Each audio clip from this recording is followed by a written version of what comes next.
Hello दोस्तों, जैसे कि आपको पता है हम महादेवी वर्मा द्वारा रचित मेरा परिवार को पढ़ रहे हैं।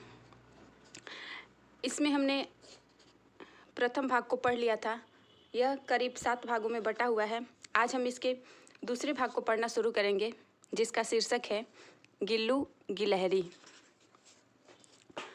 सोनजूही में आज एक पीली कली लगी है। इसे देखकर अनायास ही उस छोटे जीव का स्मरण हो आया जो इस लता की सघन हरी तिमा में छिपकर बैठता था और फिर मेरे निकट पहुंचते ही कंधे पर कूदकर मुझे चौंका देता था। तब मुझे कली की खोज रहती थी, पर आज उस लघु प्राण की खोज है। परंतु वह तो अब तक इस सोनजूही की जड़ में मिट्टी होकर मिल गया होगा। कौन जाने स्वर्णिम कली के बहाने वही मुझे चौंकाने ऊपर आ गया हो।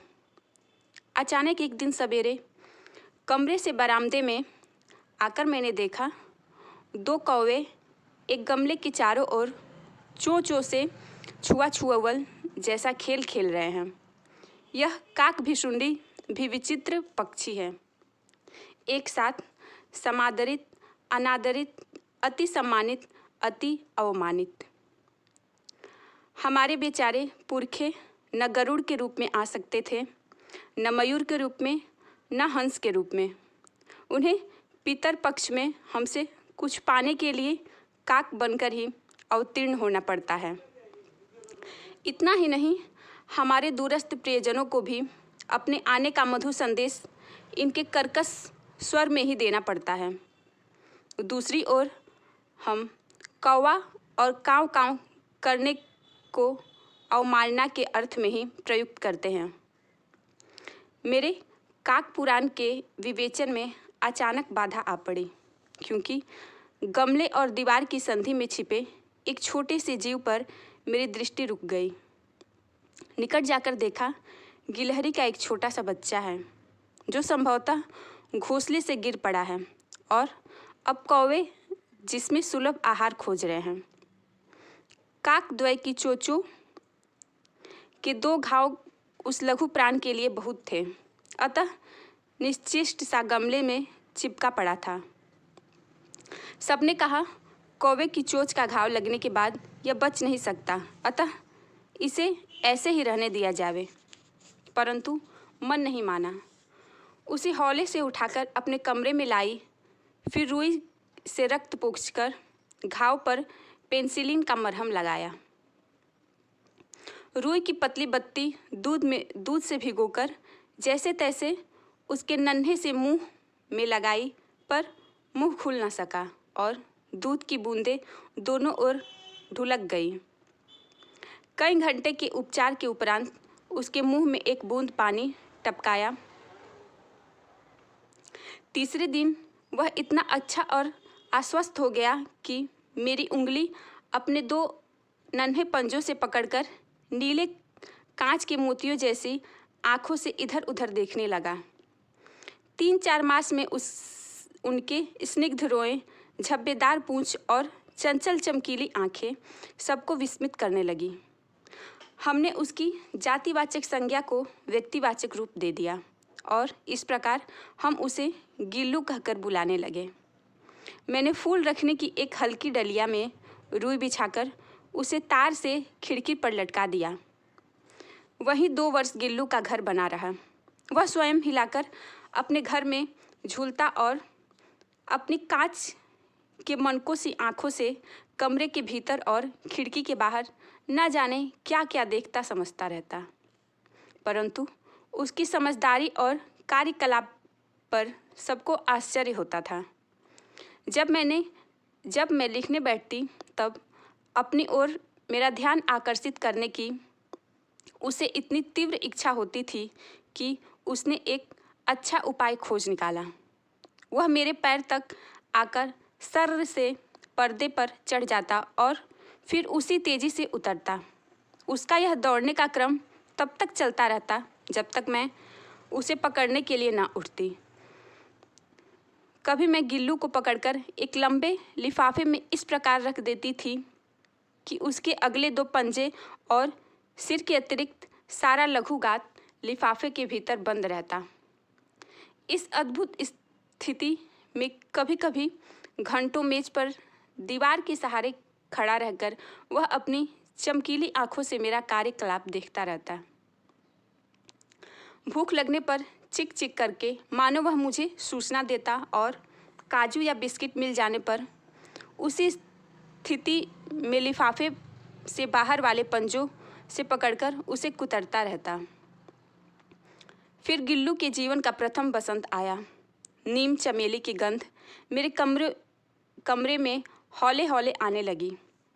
बाहर की गिलहरियाँ खिड़की की जाली के पास आकर चिक चिक करके ना जाने क्या कहने लगी।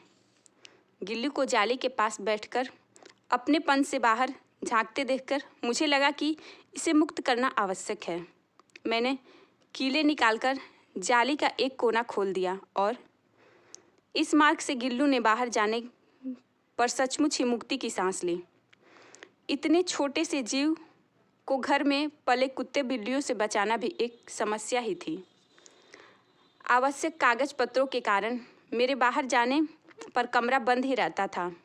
मेरे कॉलेज से लौटने पर जैसे ही कमरा खोला गया और मैंने भीतर पैर रखा, वैसे ही गिल्लू अपने जाली के द्वार के भीतर आकर मेरे पैर से सिर और सिर से पैर तक दौड़ लगाने लगा।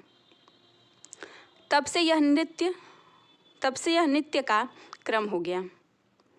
मेरे कमरे से बाहर जाने पर वह भी खिड़की की खुली जाली की राह बाहर चला जाता और दिन भर गिलहरियों के झुंड का नेता बना हर डाल पर उछलता कूदता रहता और ठीक 4 बजे वह खिड़की से भीतर आकर अपने झूले में झूलने लगता। मुझे चौंकाने की इच्छा उसमें ना जाने कब और कैसे उत्पन्न हो गई। कभी फूलदान के फूलों में छिप जाता, कभी पर्दे की चुन्नट में और फिर कभी सोनजूही की पत्तियों में। मेरे पास बहुत से पशु पक्षी हैं और उनका मुझसे लगाव भी कम नहीं, परंतु उनमें से किसी को मेरे साथ मेरी थाली में खाने की हिम्मत नहीं हुई, ऐसा मुझे स्मरण नहीं आता। गिल्लू इनमें अपवाद था। मैं जैसे ही खाना खाने कमरे में पहुंचती, वह खिड़की से निकलकर आंगन की दीवार बरामदा पार करके मेज पर पहुंच जाता और मेरी थाली में बैठ जाना चाहता। बड़ी कठिनाई से मैंने उसे थाली के पास बैठना सिखाया, जहां बैठकर वह मेरी थाली में एक एक चावल उठाकर बड़ी सफाई से खाता। काजू उसका प्रिय खाद्य था और कई दिन तक काजू न मिलने पर वह अन्य खाने की चीज़ों को ना तो लेना बंद कर देता या झूले से नीचे फेंक देता था। उसी बीच मुझे मोटर दुर्घटना में आहत होकर कुछ दिन अस्पताल में पड़ा रहना पड़ा। उन दिनों जब मेरे कमरे का दरवाज़ा खोला जाता, गिल्लू अपने झूले से उतरकर दौड़ता और फिर किसी दूसरे को देखकर तेज़ी से अपने घोंसले में जा बैठता। सब उसे काजू दे जाते, परंतु अस्पताल से लौटकर जब मैंने उसके झूले की सफाई की तो उसमें से काजू भरे मिले, जिनसे यह ज्ञात होता था कि वह उन दिनों अपना प्रिय खाद्य कितना कम खाता रहा। मेरी अस्वस्थता में वह तकिए पर सिरहाने बैठकर अपने नन्हे पंजों से मेरे सिर और बालों को इतने हौले हौले सहलाता रहता कि उसका हटना एक परिचारिका के हटने के समान लगता। गर्मियों में जब मैं दोपहर में काम करती रहती तो गिल्लू न बाहर जाता न अपने झूले में बैठता। उसने मेरे निकट रहने के साथ गर्मी से बचने का सर्वथा नया उपाय खोज निकाला था। वह मेरे पास रखी सुराही पर लेट जाता और इस प्रकार समीप भी रहता और ठंडक में भी रहता। गिलहरियों की जीवन की अवधि 2 वर्ष से अधिक नहीं होती, अतः गिल्लू की जीवन यात्रा का अंत आ ही गया।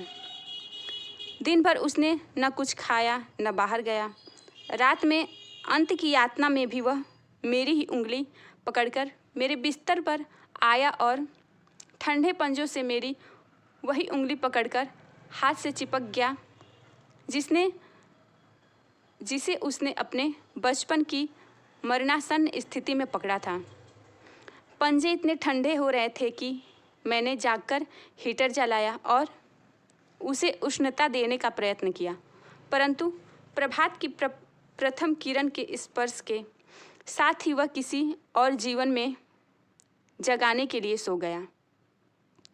उसका झूला उतारकर रख दिया गया और खिड़की की जाली बंद कर दी गई, परंतु गिलहरियों की नई पीढ़ी जाली की उस पर चिक चिक करती रहती और सोनजूही पर वसंत आता ही रहता। सोनजूही की लता के नीचे गिल्लू की समाधि बना दी गई, इसलिए भी कि उसे यह लता सबसे अधिक प्रिय थी, इसलिए भी कि वह उस लघुगात का किसी वासंती दिन जूही के पिताब छोटे फूल में खिल जाने का विश्वास मुझे संतोष देता है। दोस्तों, यह भाग यहीं समाप्त होता है। शेष भाग को हम आगे के वीडियो में पढ़ेंगे। तब तक के लिए धन्यवाद।